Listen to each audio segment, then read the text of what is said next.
Live from WTVO Rockford and your home team. Eyewitness News at 5 starts now. For the second time in just a week, a local child finds a loaded, unattended gun and pulls the trigger. Rockford police stress the importance of gun locks and how to get one for free. Plus, if it seems like everyone in your family or friends are sick, you're not alone. Ways you can protect yourself as the winter flu season gets underway. Gas prices continue to drop as we approach Christmas. Some experts predict what will happen at the pump between now and then. Good evening, I'm Mimi Murphy. And I'm Eric Wilson. A 6-year-old got his hands on a gun this weekend and ended up shooting someone. Now 2 adults are charged. Rockford police were called to a house on Belmont Boulevard yesterday morning. That's when they learned a 6-year-old was able to get an unattended gun and fire it. A 28-year-old woman was shot and taken to the hospital. 28-year-old Kadijah Morris and 29-year-old Ashley Loris are both charged with endangering the life of a child. This is the second incident in the last 2 weeks where a child found a loaded weapon. Back on November 29th, a 6-year-old accidentally shot himself. He died. The police department's partnering with Project Safe Child Safe to give out free gun locks. You can pick them up Monday through Friday at the 3 police district headquarters. And is sentenced to nearly a decade in prison for trying to give money to young girls for sex. He's on parole for the same crimes in another county. 37-year-old Jerome Belton pleaded guilty in a Boone County courtroom Friday to attempted criminal sexual assault and attempting to lure a minor. Back in September, Belton arranged to meet a 13-year-old girl. He pulled her into his car and drove off. The girl escaped. Then Belton tried to get 2 other girls into his car. He offered them $100 for sex. Some adults saw the exchange. When they started walking toward the car, Belton drove off. Belton got 9 years in prison. Public health experts urge all of us to take the necessary steps to steer clear of viruses. The number of flu cases here locally is up. Amory Wilder talked to the Winnebago County Health Department and a local doctor about the flu. And Amory, they say rising cases is something the whole country is seeing? That's correct, Eric and Mimi. County health leaders tell me this is the second week numbers have trended upwards. The week of Thanksgiving, there were 531 flu cases in the community. The week before, cases were in the 300s. Typically, we see our flu season climb and peak late December into January, February. So this is early for us. Data from the Winnebago County Health Department show flu cases are a lot higher.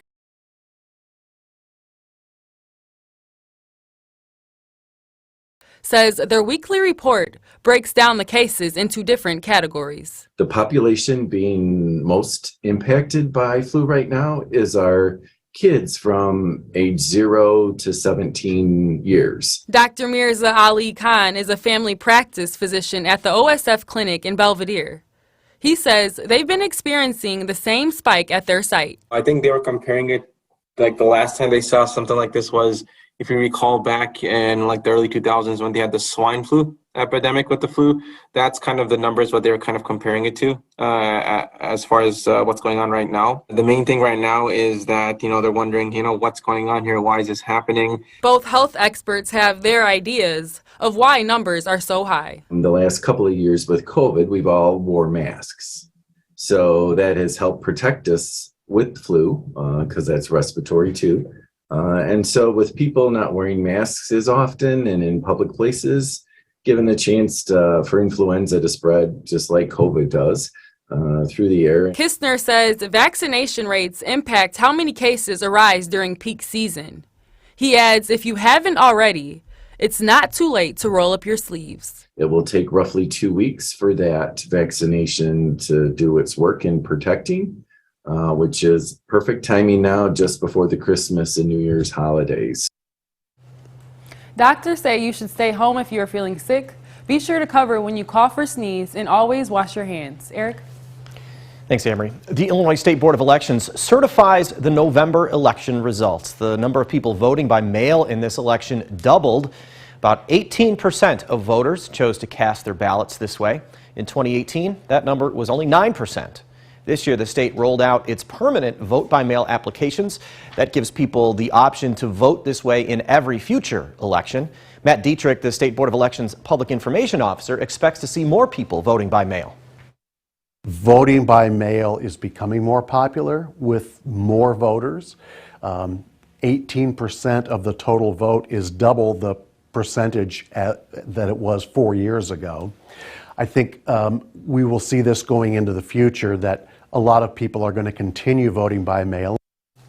In-person early voting dropped 4% from 2018. Dietrich believes that's likely because people who normally voted that way switched to vote by mail.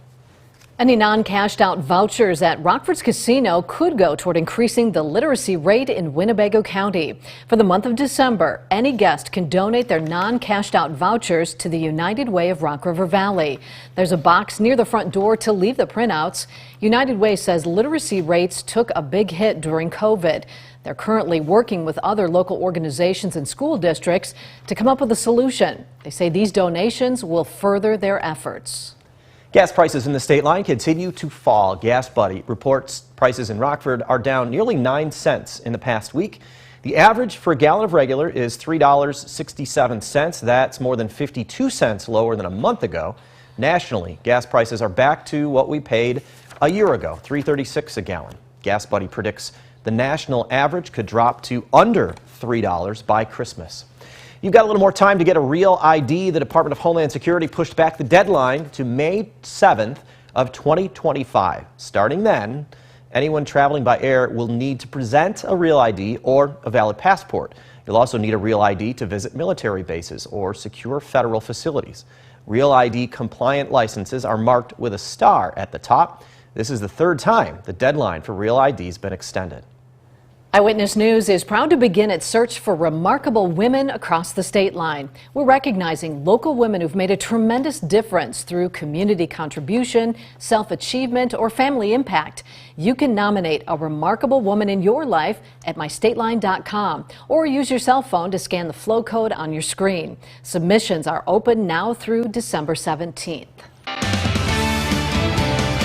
U.S. Supreme Court justices hear a case of discrimination versus your First Amendment rights. It's centered on whether a wedding website designer is allowed to refuse to make websites for same-sex couples. Alexander Limon is keeping you connected to the nation's capital. Create, don't regulate. A crowd gathered outside the Supreme Court Monday as the justices heard a case about whether anti-discrimination laws violate the First Amendment. Colorado is trying to force me to create custom, unique artwork to promote ideas inconsistent with my faith and the core of who I am. Lori Smith says Colorado would be violating her freedom of speech if it forces her to create websites for same-sex weddings. And she's asking the Supreme Court to step in. It will decide whether the government can respect everyone's freedom to say what we believe. Colorado and the U.S. government argue that the exemption the website designer seeks would result in legalized widespread discrimination. And if there were to be a loophole of the kind discussed, people with disabilities, African Americans, Jews, Muslims, others could find themselves without access to the marketplace. Colorado Attorney General Phil Weiser says Colorado's civil rights laws don't violate freedom of speech. They can say on the website, we believe in marriage as celebrated in the Bible. But he says businesses can't reject serving certain customers. The court has never recognized that exception, and to do so would threaten the core of our civil rights laws. The Supreme Court will decide the outcome of the case before the end of the term next summer. In Washington, Alexandra Limon. Now, your first warned weather forecast from Chief Meteorologist Candace King.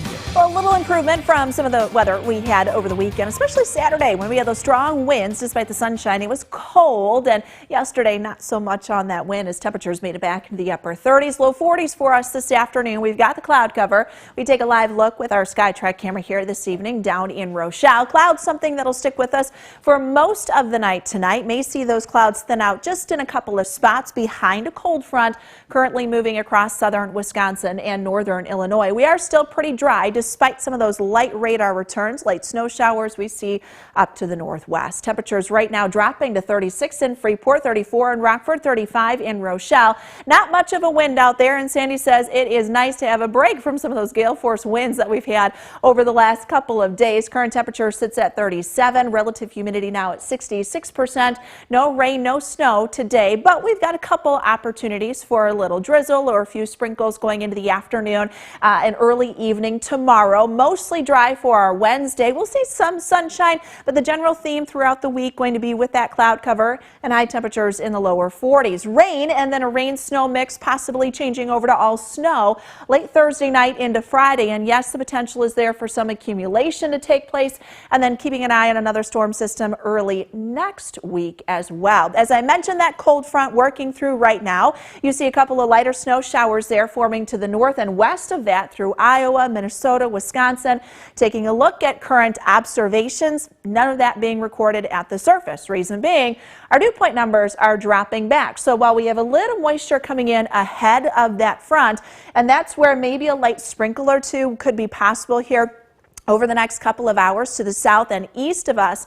As that drier air continues to work in, not really going to have much of an opportunity to see any precipitation here as we go through this evening. Unfortunately, the dry air not going to do much to clear out the cloud cover, as those will stay with us. Temperatures have already fallen back into those low 30s, so I think we've got a good shot of falling into the upper 20s. Not a lot of wind though, so wind chill factor is not going to be too significant tomorrow morning. We do keep that cloud cover around, and as another kind of little disturbance ripples through in the jet stream, sprinkle, drizzle possible once we get closer to the noon hour. We'll hang on to that chance into the afternoon. Notice you may see a little bit of light rainfall there along and south of Interstate 88 late in the day. Cloud cover stays with us, and we may even actually see some fog going into Wednesday morning, especially if we clear out some of that cloud cover during that time. That could allow some of that fog to develop, but Wednesday should stay dry, low 40s for the afternoon. Keeping an eye on another storm system. This is that Thursday, Friday time frame, area of low pressure moving in. Kind of watching the track of that as high pressure builds into the north. That high pressure system feeding in some colder air to the north of that. And depending on exactly how much gets wrapped in, that's where that snow opportunity, wet snow, comes to play Thursday night into Friday. So that could have a little bit of an impact there on that Friday morning commute. And then keeping an eye on early next week as another storm system could work in either late Monday or Tuesday, Wednesday of next week. So 42 for tomorrow, 43 on Wednesday, 42 again on Thursday. We'll drop those numbers into the afternoon into the 30s, guys, on Friday, and then stay in the upper 30s, low 40s into next week. Now sports with sports director Scott Leber. Yes, the Bears have lost a lot to the Packers in recent decades. They all sting, those losses, but yesterday's not quite so much. Coach Eberflus and the players were down on themselves after the loss, but not completely down. They focused instead on these several positive plays that were made. And there were several of them, and Justin Fields made some big plays. Of course, he also threw the 2 picks. But there are signs that the passing game is starting to come around. Eberflus touched on that today. You know, and then really the most important thing that I thought for us was the protection. You know, the protection for us, you know, and what gave Justin Fields a clean pocket and to be able to operate the offense correctly was probably the most impressive thing. Well, Dean Lowry again emerged on the winning side of the Bears-Packers rivalry yesterday. He had 3 tackles and blocked Cairo Santos' field goal attempt in the 4th quarter.